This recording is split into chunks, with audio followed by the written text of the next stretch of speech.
Progress. Ya. Muy bien, hijos. Estamos grabando, así que el mejor rostro. Ya. Ahí viene la parte más importante de la sesión de clase. Les decía yo que tienen que ustedes tener claro, nos encontramos en el Congreso de Viena, hijos. Napoleón arruinado, 1815, y las monarquías no quieren reunirse, porque ya se habían dado cuenta, Yeriel, que las ideas de la Ilustración y las ideas liberales estaban por ahí, rodeando toda Europa. Entonces dijo, ajá, acaba de estallar la Revolución Francesa, ahorita se vienen más revoluciones por toda Europa, está atentando nuestro reinado, tenemos que hacer algo. Y se comenzaron a reunir en Viena, exactamente, ¿no?, en Austria, y quedan con que regresaran las monarquías. Pero, como ya sabían de que la población estaba cansado del absolutismo, dijeron, vamos a cambiar un poco esto y vamos a implantar una monarquía constitucional, ¿no? Una monarquía que ya no sea tan absoluta, ya no, vamos a ser buena gente con ustedes, ¿ya? Entonces, comenzaron a imponer por toda Europa las monarquías constitucionales. Y ahí es donde salen los tres grupos que yo mandé a investigar, pero que ustedes han hecho otra cosa, con excepción de algunos alumnos. Pero los demás han confundido un poco la situación. Solamente son tres alumnos que han dado con la respuesta correcta, ¿no? Hijos, no se trata de buscar en el Google por buscar. Tienen que poner los años y el lugar, porque una cosa es hablar de los grupos en contra de la restitución de monarquías del, no sé, del siglo XV, que hablar del siglo XIX, exactamente 1815. Entonces, ustedes han buscado otra cosa, ¿ok? La respuesta, y voy a tener que decir las respuestas que están correctas. Las respuestas que están correctas son de Fátima, de Airi y de Misael. ¿Ya? Leonardo, voy a ajustar esas respuestas, pero los demás han buscado ideas generales. Roberto nunca vi la tarea, entonces yo no puedo evaluar si no veo tareas. Y yo no reviso tareas fuera de fecha, porque no tendría sentido el conocimiento fuera de fecha. Entonces, son tres grupos los que comienzan a levantarse, porque dicen que tanto ha hecho la Revolución Francesa que nuevamente se implante la monarquía como si nada. Y no. Y los aristócratas, ojo, los aristócratas y la burguesía, dueña de grandes empresas que se llamó burguesía alta, ya, los que tenían empresas grandes, fábricas grandes, dijeron, no queremos una monarquía absolutista ya, queremos una monarquía constitucional, que haya un congreso, que haya un parlamento, que haya leyes, porque nosotros estamos enterados ya de las ideas liberales y queremos nuestros derechos también como ciudadanos y como dueños de empresas. Así que nosotros queremos una monarquía constitucional. Los dueños de grandes empresas no les convenía, así que se pusieron, ¿no?, un poquito, bueno, ahí a reclamar. Pero ¿quiénes reclamaron más? Existe, por otro lado, una burguesía baja, Yeriel.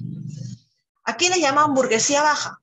Aquellos que tenían empresas, pero pequeñas talleres, en pequeñas ciudades. Ellos que eran casi de la mano con los obreros, eran amigos de los obreros. Algo así como Miss Carlita y su pequeño Santa Mariana de Jesús, ¿no? La cual Miss Carlita es empresaria, sí, pero no es una gran empresaria que gana millones, ¿no? Entonces es una empresaria que está a la mano de sus trabajadores. La burguesía baja, que soy yo, burguesía baja, y mis obreros, que son los maestros, deciden juntarse también, pero ellos se vuelven más radicales, porque ellos sufrieron más este absolutismo. Ellos no veían ninguna ganancia, ellos no veían ningún cambio, así que ellos fueron radicales y dijeron, no, yo no quiero saber nada de monarquías, menos de monarquías constitucionales. Nosotros queremos el socialismo.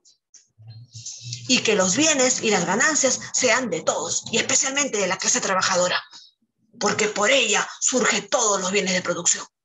Si no estuvieran los obreros, ¿quién haría zapatos, Yeriel? Si no estuvieran los obreros, Diego, ¿quién haría correas? Si no estuvieran los obreros, ¿quién haría camisas? Si no estuvieran los obreros, ¿quién haría carros? ¿Las máquinas solas? Todavía las máquinas no funcionan totalmente solas, ni siquiera en China, ni en Singapur, ni en Corea, que la tecnología está, todavía no logran que las máquinas manejen al 100% solas. Y menos pues en 1816. Entonces, hijos, empiezan a surgir tres grupos contrarios a que se reimplantaran las monarquías.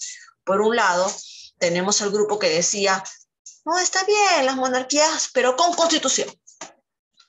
Luego, por otro lado, decían la burguesía alta, la burguesía baja, perdón, que se juntó con los obreros y decían, no, queremos un régimen socialista, ¿no? Y por otro lado estaba la burguesía alta, que quería cambios, sí, pero con constitución.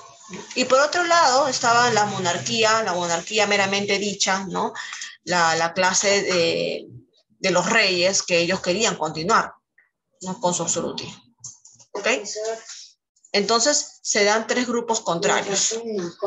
Aquellos que querían seguir con la monarquía, pero una monarquía con constitución, con congreso. Dos, aquellos empresarios de la clase alta que querían con la monarquía, pero ya no absolutistas, sino que hagan elecciones. ¿Ok? Querían elecciones. En ese tiempo, ¿quiénes votaban? ¿Los hombres o las mujeres? Solo los hombres en ese tiempo. Ojo. Y el tercer grupo, que era meramente socialista y que no quería saber nada de la monarquía y quería que los obreros y la clase baja tomen el poder de todos los bienes, ¿no? Y que la monarquía ya, chao, ¿no? Porque viene el socialismo. ¿Ok? Eso era lo que yo quería que me respondan. Entonces, ustedes me han dado respuestas muy generales, muy amplias. Yo solamente estaba enfocada a 1815. Ese es el error de las respuestas de los demás, para que lo sepan. Ahora sí, chicos, nos encontramos en 1816, 1818. ¿Y ustedes creen que Europa estaba tranquila? Había más movimientos sociales que nunca. El socialismo, los obreros por un lado, la burguesía baja por otro lado, la burguesía alta, la aristocracia que quería dinero para para su tiempo vacío, ¿no? Así que se decide juntar la aristocracia, la burguesía baja y alta y la clase obrera. Por un momento se juntan y hacen las revoluciones más importantes en Europa. ¿Cuáles son las revoluciones más importantes en Europa en contra del absolutismo? Tres. Uno, la de 1820, que estalló en España. Dos, la de 1830, que estalló en Francia. Y la de 1848. La de 1848, que estalló al sur de Europa. ¿Ok? Con estas revoluciones se lograron muchas cosas. Todas fueron anti-absolutismo. Todas fueron contra el absolutismo. Nadie quería saber contra el absolutismo. Pero como eran ideas diferentes, hijos, lograron sí que las monarquías, algunas desaparecieran. Por ejemplo, Bélgica y Holanda estuvieron juntas por muchos años a través del imperio belgo-holandés. Y gracias a estas revoluciones de 1830, Bélgica logró separarse de Holanda. Y Bélgica impuso un gobierno democrático, con república, con congreso, con constitución, gracias a estas revoluciones. Tenemos también lo que es Francia. Francia también logró grandes avances, restituyó al rey Carlos X, pasó el rey de Orleans, diciendo que yo soy un rey buena gente, no se preocupe, yo no voy a ser absolutista. No, yo voy a ir con la revolución, yo voy a darles una constitución, no se preocupen, apóyenme. Flor de un día, ¿no? Orleans se volteó y dijo, no, yo regreso al absolutismo. Así que se generaron más revueltas en Francia, al final terminan derrocándolo, y las revoluciones de 1820, 1830 y la del 48 tuvieron mucho remesón en Europa. Ya muchos países se liberaron de las monarquías, otras implantaron monarquías constitucionales, lograron las ideas liberales, pero ¿qué pasa al final? Lo que pasó con la Primera y la Segunda Guerra Mundial, ¿no? Los grupos que se unieron y lograron grandes cosas, después se desunieron, porque la aristocracia siempre va a ser la aristocracia La burguesía siempre va a ser la burguesía y la clase obrera siempre va a ser la clase obrera. Y lamentablemente se desunieron en 1848 y bueno, solamente quedaron los logros que hasta ahí habían alcanzado. ¿Entendieron el tema de hoy?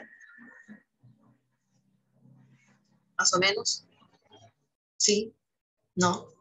Fátima, dígame la verdad. Más o menos. Entonces, como sí, yo sé que obviamente que yo no puedo hacerles entender todo, ¿cierto? Porque me imagino. Voy a pasarles un video y voy a terminar de aclararles unos conceptos. Como qué es la aristocracia, ya lo copiamos, ¿cierto? Pusimos qué era aristocracia en el cuaderno. No, todavía no. Ya, entonces antes de pasarles el video rapidito. Aristocracia. Grupo social, adinerado, aristocracia, rapidito, para pasarles el video, que va a reforzar la idea explicada, ¿ok? Así que no se preocupen si hay algo que no quedó claro, que ha quedado más o menos, el video lo va a aclarar, ¿ya? Aristocracia, 2 puntos. Grupo social, adinerado,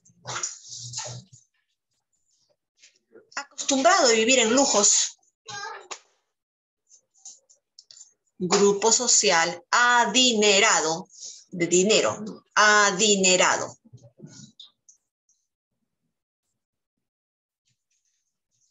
¿Tú puedes mover una sola ceja? Así como yo. No puedes. Leonardo, no te distraigas con mi movimiento de cejas. Copia. Dice, Leonardo está, que intenta mover una, no sé cómo será mi carreta para mover una, y cómo hace para levantar una, nada más, o sea, que se distrae. Ya, Leonardo. Seguimos. Decimos, ya me olvidé, ¿qué dije? La aristocracia. Grupo social adinerado, acostumbrado a vivir en lujos,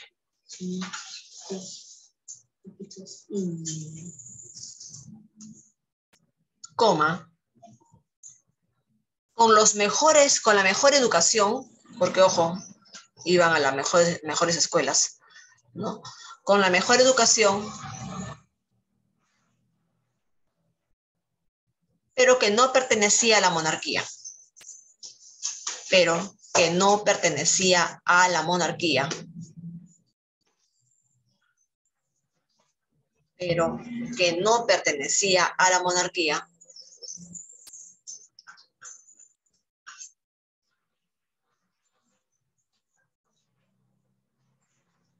Sin embargo, estaba llena de beneficios. Sin embargo, estaba llena de beneficios. O sea, la monarquía de alguna manera beneficiaba porque eran los que más impuestos pagaban, ¿no?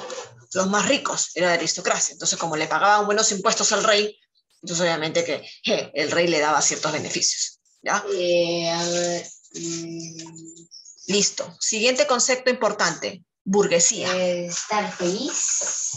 Burguesía. Burguesía. ¿Quiénes eran la burguesía? Clase media acomodada. Clase media acomodada.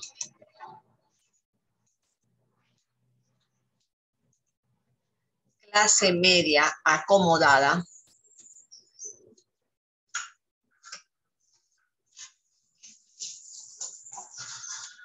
Dueña de talleres y fábricas. Dueña de talleres y fábricas.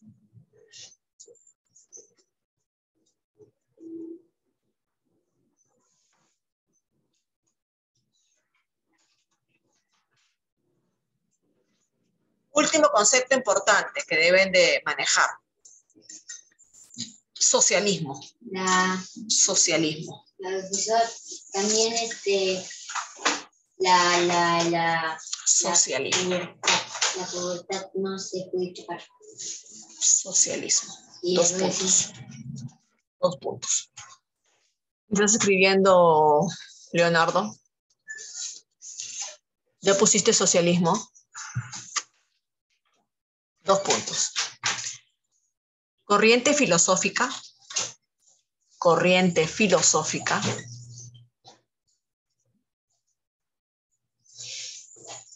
corriente filosófica que se basa en el bien social, que se basa en el bien social de los medios de producción. Corriente filosófica que se basa en el bien social de los medios de producción. Es decir,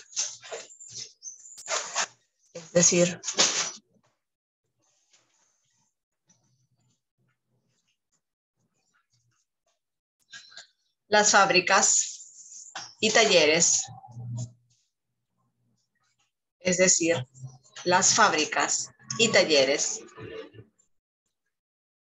pasarían a ser propiedad de los trabajadores. Las fábricas y talleres pasarían a ser propiedad de los trabajadores. Entre paréntesis, ¿cómo se llamaba la clase trabajadora? Lo dijo Yeriel. ¿Cómo se llama? Muy bien, clase obrera. Entre paréntesis, clase obrera, para que ustedes sepan de que esa es la clase trabajadora. Clase obrera. Entonces, la ilustración y todos esos nuevos conocimientos y las ideas liberales hizo que naciera el socialismo, pues. Así nace el socialismo, ¿no? Y así los trabajadores dicen, bueno, nosotros somos los que trabajamos. El dueño viene un día y se llena el bolsillo de dinero, ¿y qué? ¿Y quién es el que trabaja 8 horas, 10 horas, 12 horas? Nosotros, pues. Entonces, la empresa nos pertenece a nosotros. ¿Qué les parece esa idea, esa corriente filosófica? ¿Les parece buena? ¿Mala? Ariel, ¿qué opinas? Que está bien porque ellos son los que lo hacen y no recibían nada. ¿Y tú crees que constituir una empresa es gratuito? ¿Tú crees que constituir... Y ese empresario, para tener su fábrica y su taller, ¿desde dónde empezó? Desde abajo. Tuvo que ir Se prestó avanzando. capitales. Se prestó capital, se prestó dinero, tuvo que crecer y se logró comprar su fábrica, su taller. ¿Tú crees que para él es justo que los trabajadores se apropien de algo que le costó?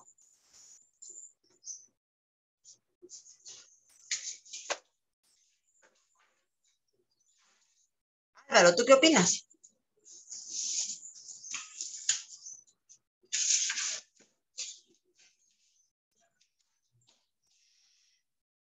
¿Qué opinas, Álvaro? ¿Será justo? Miss Carlita se demoró 10 años para conseguir un pequeño local para su colegio. Lo sigue pagando por el banco. Llegaron los trabajadores y un día le dijeron, tomamos posesión de su colegio. ¿Sería justo eso? Fátima, ¿tú qué opinas? Que no sería justo porque es el esfuerzo de una persona. Misael. Que no. Diego.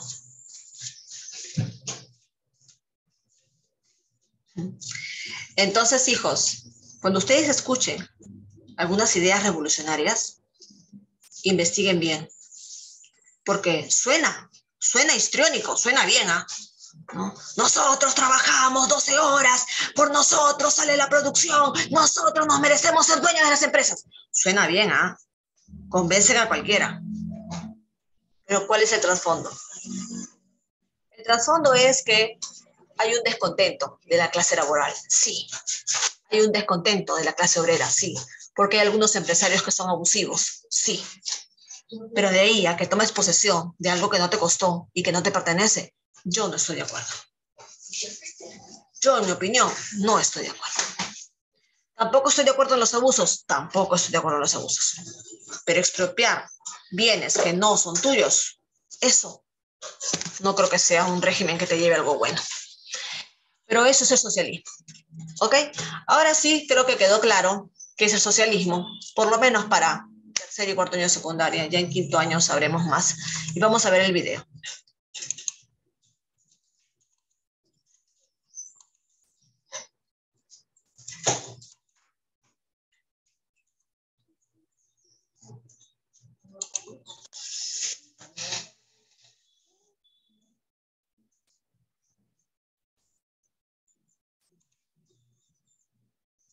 Hola a todos y bienvenidos al canal. Vamos a seguir con nuestra serie de historia y por cierto, si no estás suscrito, suscríbete. El tema de hoy son las revoluciones liberales. Hablaremos sobre la revolución de 1820, 1830 y 1848. Pero empecemos con los fundamentos de las revoluciones. Los intentos de la restauración de volver al antiguo régimen no tuvieron éxito. En algunos lugares surgieron revoluciones espontáneas en las que influyeron dos factores. El primer factor, la afirmación de los sentimientos nacionales. La invasión napoleónica había exacerbado entre las poblaciones de los países invadidos el sentimiento de pertenencia a una nación. Después, en el Congreso de Viena se reorganizó el mapa europeo sin tener en cuenta la división de territorios. Ahí está. Ese es un concepto que nos queda pendiente, el nacionalismo. ¿Qué es el nacionalismo? Es un sentimiento que se generó justamente por la posesión arbitraria de Napoleón Bonaparte, ¿no? Napoleón Bonaparte agarró y hizo el imperio francés. ¿Pero sobre qué terrenos? Sobre Austria, sobre Prusia, sobre gente que había vivido como austriacos por cientos de años. Y vino él y dijo que todo era el imperio francés. Entonces, aquí hubo un conflicto religioso, un conflicto étnico, un conflicto racial, un conflicto cultural. Ojo, hubo un conflicto cultural porque, según Napoleón, todos eran imperio francés. ¿Pero ellos estaban contentos de pertenecer a Francia? No. Y por eso es que surge el sentimiento nacionalista. Les queda pendiente como tarea que ustedes me definan qué es el nacionalismo, pero entendido, ojo, ahora busquen en el Google nacionalismo del siglo XXI. Ojo, la idea de nacionalismo del siglo XXI tiene otros matices, otro color, otra forma, un poco diferente al nacionalismo de 1816 en Europa, ¿ok? Búsquenlo así, por favor. Concepto de nacionalismo, 1816 en Europa, ¿ok? Entonces, este sentimiento, sumado a la Ilustración, sumado a las ideas liberales, sumado al socialismo, es el que genera las revoluciones. Con una lengua o cultura comunes. Esto hizo que algunos pueblos reivindicaran su independencia. Y pasemos al segundo factor, la defensa del liberalismo. Una doctrina política que rechazaba el absolutismo y trataba de recuperar los derechos y libertades reconocidos en la Revolución Francesa. Esta ideología sostenía que los poderes del monarca debían estar limitados por una constitución en la que se reconocieran la soberanía nacional y las libertades individuales. Pasemos ahora a las revoluciones de 1820 y 1830. En España se inicia la primera oleada revolucionaria, donde en 1820 el comandante Riego se pronuncia contra la monarquía absoluta de Fernando VII. Así comenzó una etapa de gobierno liberal, en la que el rey tuvo que gobernar respetando la Constitución. A esto se le llama monarquía constitucional o gobierno liberal, ¿ok? Es decir, mantuvieron al rey, Roberto, ya, pero era algo así como una imagen, nada más, como hoy día, ¿no? Hoy día España tiene su rey actualmente, ¿no? Pero ¿quién es el que dirige la política y la economía del país? Es el presidente. Entonces, es un gobierno liberal, ¿no? Porque existe el rey, pero una cuestión de imagen, una cuestión histórica, cultural, pero más no rigen más la economía, ni los deberes, ni los derechos de los ciudadanos. ¿Por qué? Porque existe una constitución, ¿ya? Esto pasó en muchos países. Entonces, hijos, la pregunta es, ¿cuáles son los factores por los cuales estallan las revoluciones liberales? Son dos, ¿no? Aunque en realidad son muchas, pero son dos principales. Las ideas liberales, de ahí le suman Ilustración y todo, y por otro lado, el nacionalismo, ¿no? Estas dos cosas se juntaron como cuando haces caldo de gallina, ¿qué tienes que hacer? Agua y gallina, básico. Si no tienes agua ni gallina, no haces caldo de gallina. Ya, algo así. Se juntó el nacionalismo y se juntó las ideas liberales. Y eso hizo que estallaran las revoluciones liberales de 1820 a 1848. Les voy a preguntar. Constitución de 1812. Este periodo finalizó con la intervención de la Santa Alianza. Sus ejércitos invadieron España y restauraron así el absolutismo. En 1821 los griegos se A la religión, a la Iglesia Católica, que había gobernado por siglos al lado de los reyes de Europa, ¿no? Tú tenías a un rey y al costado había el obispo, ¿no? Un padre, la Biblia. Revisen las imágenes del siglo XV, XIV, XIII, XVI, XVII y XVIII de Europa, cuando la foto de un rey. Es más, en la corona, ¿qué hay arriba? Una crucecita. Hay en la corona de los reyes europeos. ¿Qué significa eso? Que el rey daba a entender al pueblo que él gobernaba como magnato divino, mandato de Dios. Y por eso es que la iglesia siempre ha estado al lado del rey. Pero también la iglesia también recibía a la iglesia, ¿no? Esa es la historia negra de la iglesia católica. ¿Ok? Entonces recibía dinero, recibía sus monedas de oro, ¿no? El obispo, ¿dónde vivía? En los mejores palacios de España, de toda Europa en general. Entonces, ¿quién iba a saltar con estas ideas liberales, con las revoluciones? La iglesia, pues. Y la Santa Alianza dice, oye, compadre, ¿qué pasa? Sociedad, el pueblo, cálmate, respeta al rey. Y se mete ahí a favor de la monarquía absolutista. La Santa Alianza. sublevaron contra el Imperio Otomano y lograron su independencia en 1829. Y en 1830 se produjo la segunda oleada revolucionaria. Empezó en Francia, donde Carlos X, que había tratado de gobernar de forma absoluta, fue derrocado. Le sucedió Luis Felipe de Orleans, que implantó una monarquía de tipo liberal. En Bruselas se produjo un levantamiento contra el rey de los Países Bajos, que desembocó en la independencia de Bélgica en 1831. Esta es la segunda revolución que más o menos se da parte en Francia, porque querían otra vez regresar al absolutismo, y en Bélgica con Holanda, que era lo que antes se llamaba Países Bajos, ¿no? Y gracias a Dios, bueno, por ejemplo, en el caso de Francia, imponen a Orleans, que supuestamente era un rey liberal, pero al final llega lo mismo, al absolutismo. Pero sin embargo, Bélgica sí logra desatarse de Holanda, ¿no? Que era una monarquía que tenían años juntos. Entonces Bélgica logra su independencia y logra implantar lo que es el sistema democrático con un parlamento. ¿Ya? Esos son los logros de la revolución de 1830, ¿no? La del 20 fue en España, empieza en España, ¿ok? Seguimos. En otros lugares, en cambio, las revoluciones fracasaron. En 1831, Polonia se levantó contra el Imperio ruso, pero la sublevación fue reprimida muy duramente. No en todos los países europeos tuvieron el mismo resultado, ¿no? En Bélgica se pudo independizar, pero sin embargo Polonia quiso hacer lo mismo, ¿no? Porque estaba bajo el dominio soviético, ruso. Sin embargo, pues el ejército ruso pues va encima de ellos y obviamente que no logra liberarse Polonia, ¿ok?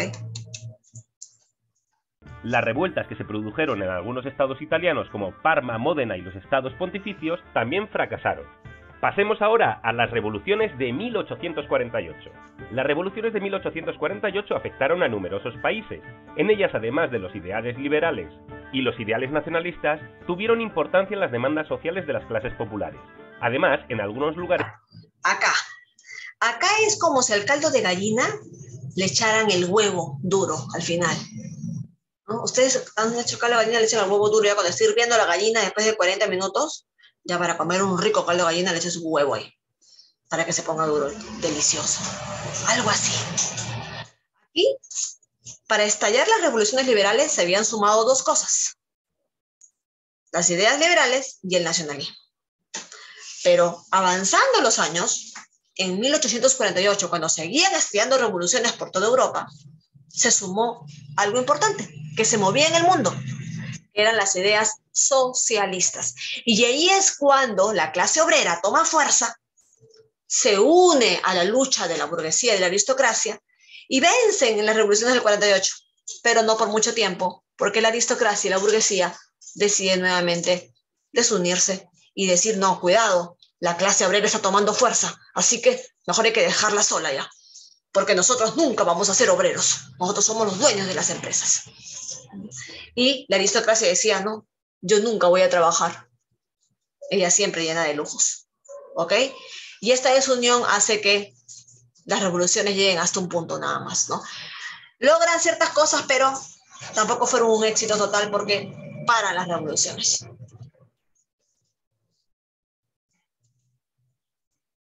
Tuvieron un componente democrático ya que se reivindicó el sufragio universal masculino.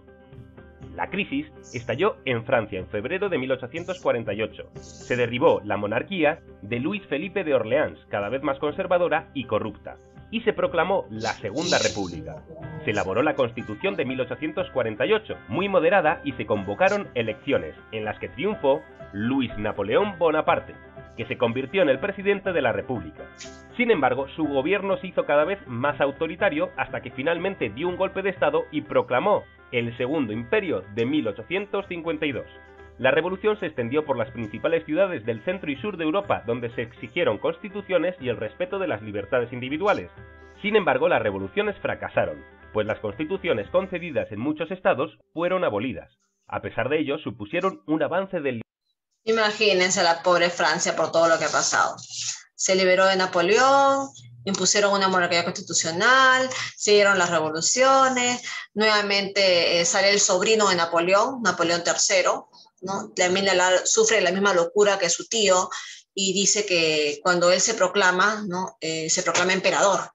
Entonces vuelve a un tipo de absolutismo, aunque él era liberal, pero implanta el absolutismo. Entonces Francia se vuelve un caos y en toda Europa las constituciones que habían implantado al final fueron anuladas, ¿no? Y regresa el absolutismo. Por un momento también regresa.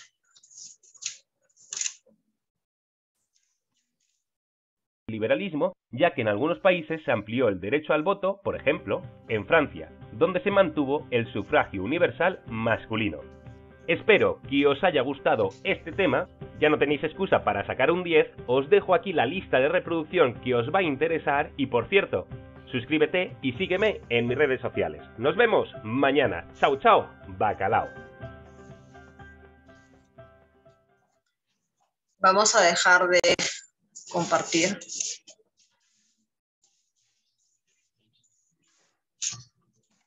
Para poder mandarles el link, ¿ok?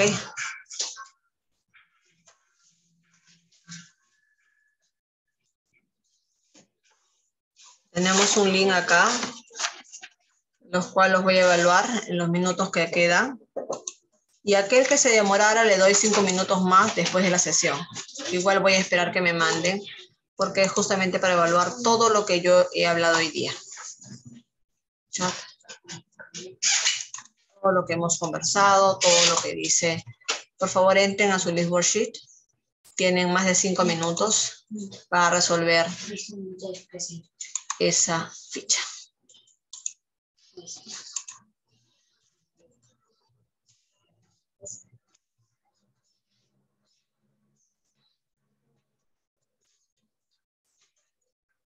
Lean con calma, por favor.